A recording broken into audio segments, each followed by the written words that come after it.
Bismillahirrahmanirrahim. Assalamu alaikum. Welcome to Farhat's Desi kitchen. Today I'm going to make the dhaba style chicken keema.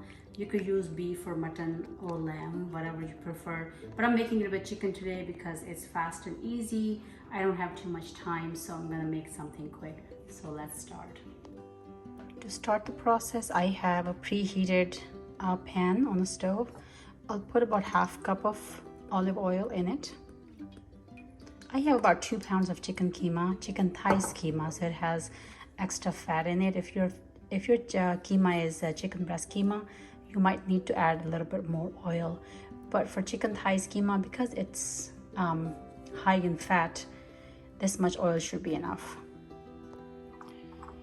In the preheated oil, I'm going to add 1 medium sliced onion, and we'll have to brown the onion, and then we'll add keema in it. While I'm frying my onions, I'm going to prepare some stuff. Here I had 3 small sized tomatoes, actually 2 of them, and I'm going to slice those. And I'll put them in a grinder and I'll grind them and make a paste.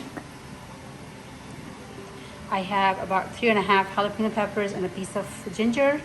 I'm going to chop half the ginger into small pieces. The other half I'll just make a paste and put it in the keema, and I'll just chop 3 jalapeno peppers, put it in the keema as well.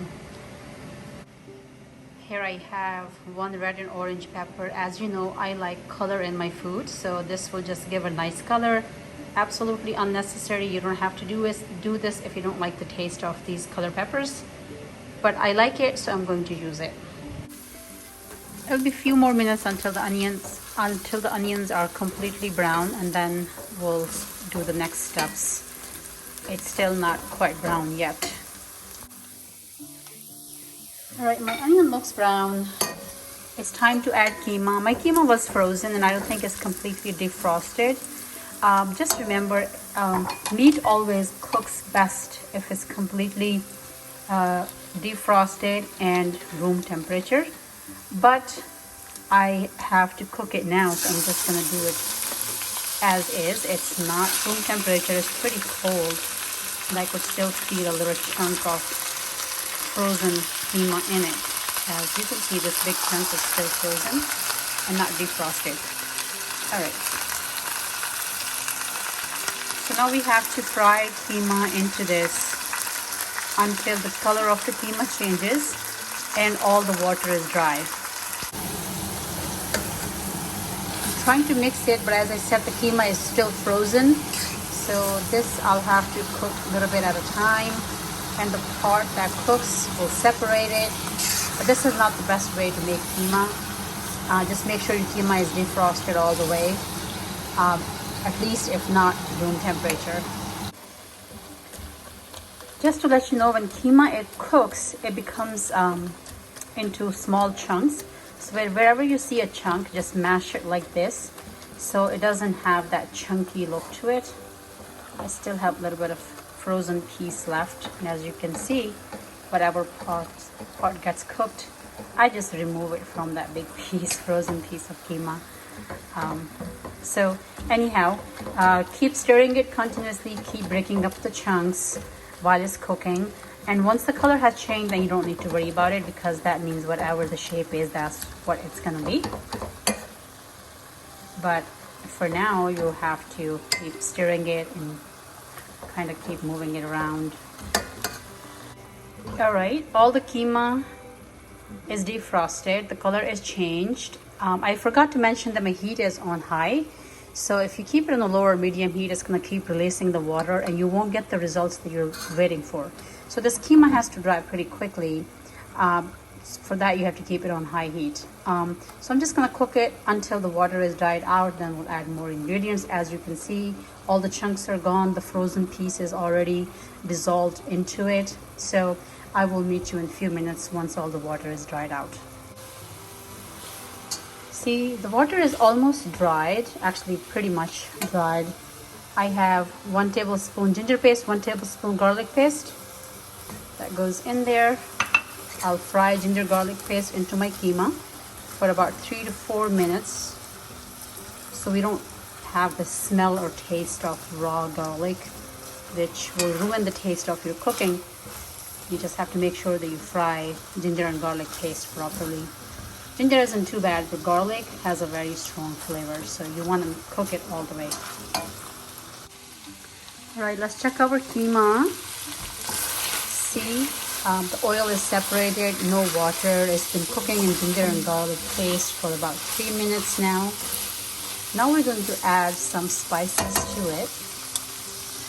Here I have all the spices ready. I have 1 teaspoon red chili powder, 1.5 teaspoon salt, or according to your taste.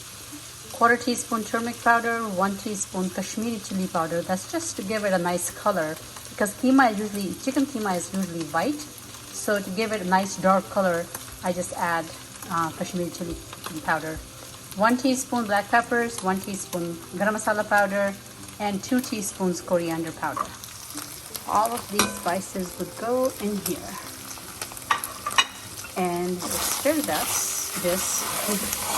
Sorry, can't talk today. Try it. Heat is still high. Now obviously because the heat is high, it's going to stick to the pan. I'll add a little bit of water, about 2 tablespoons of water, so our spices don't burn.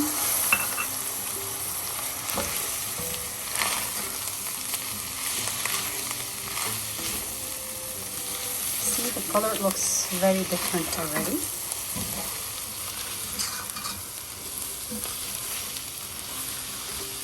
It has become much darker. I'll add a little bit more water and a few more ingredients in it. All right, so it's been cooking. I think all the spices are cooked. If you remember, I showed you earlier that I'm going to add all these peppers in it just to give it a nice color. So I'm going to add some now and I'll save some for garnishment. So I'm going to put all these chopped peppers in it. And then a few of these colored peppers. If you don't like the taste of the colored pepper, you don't have to add them in there. It's absolutely optional. I like color in my food. It's just my choice. All of that goes in there. Plus all these small little details add a lots of flavor to your cooking. It may not seem a lot, but once you eat it, you can just taste that it has a different unique flavor.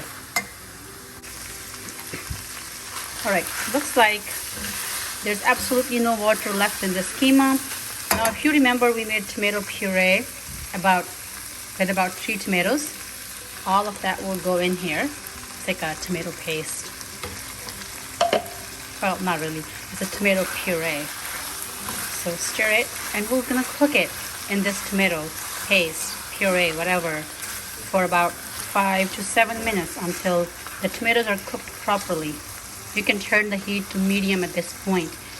So if there's any raw pieces of keema, they get cooked properly all the way. So I'm going to turn it to medium. Yeah. And keep cooking it. After you add tomatoes, your keema does not look very dry. It looks nice and juicy, and that's what you want. Your keema should not be dry. It should be tasteful. It should be juicy. So when you eat it with your roti or naan, you enjoy it. Now I have freshly crushed ginger here. I bought this thing from New York City. I've already told in my previous videos. It's pretty heavy. You can just mash anything in it. So I'm going to add that ginger in here and stir it. This is going to add a nice fresh ginger flavor to your keema. And keep cooking it for about 3 minutes, because you obviously don't want the raw ginger. You just want to have a nice flavor added to your keema. All right, keema's been cooking in ginger and jalapeno peppers and all these colored peppers for about 10 minutes altogether. Here I have some more leftover stuff which I was keeping for garnishment. I have about 2 tablespoons of cilantro.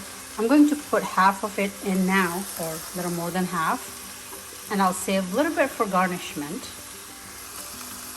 I'll put some of these peppers in it now. If you taste your keema, it just tastes delicious right now as is. As I said, all these flavors, when they come together, they just make your cooking very delicious and you can't go wrong with it. All right, my keema looks ready. And I just tasted some. It tastes delicious. You can leave it as is and you cannot add anything to it. It tastes just perfect. But I'm going to add a few more things. I had some of these peppers saved for garnishment. I'll put those in there. My cilantro, the leftover. Turn off the stove. And some of the julienne ginger. Yes, more ginger. I know, it's a lot. You don't have to add that much ginger if you don't like the taste of ginger, or if you don't want to add too much. I love ginger. Any meat cooking, I think ginger brings a nice flavor and it overcomes the smell of the meat or the taste of this meat. Sometimes it doesn't taste right, so these things actually help with all those smells and flavors and everything. I'm gonna cover this with the lid for about 5 minutes and then we'll check it after 5 minutes. It has been 5 minutes, so let's go and check the final results of our chicken keema. Wow, this looks beautiful. You can see there's no water, a little bit of oil on the side. It looks very colorful. You can serve it with your naan and roti. I sometimes use my leftover keema to make some other stuff. I'll show you what else I do with my leftover keema if we don't finish it. I make pasta with it. Even kids can eat it because when the keema is spicy, but when you cook it in pasta, the pasta absorbs some of the spices and it turns out to be so good for kids. Flavorful but not spicy, so kids can enjoy it as well. Please let me know how you like my video. Please subscribe to my channel if you haven't already. Give my video a thumbs up. It helps the YouTube algorithm to reach to more people. And please let me know in the comments below if you want me to improve anything in my cooking or in my channel. I would appreciate it. All the feedback is welcome. Please have a good day and stay blessed.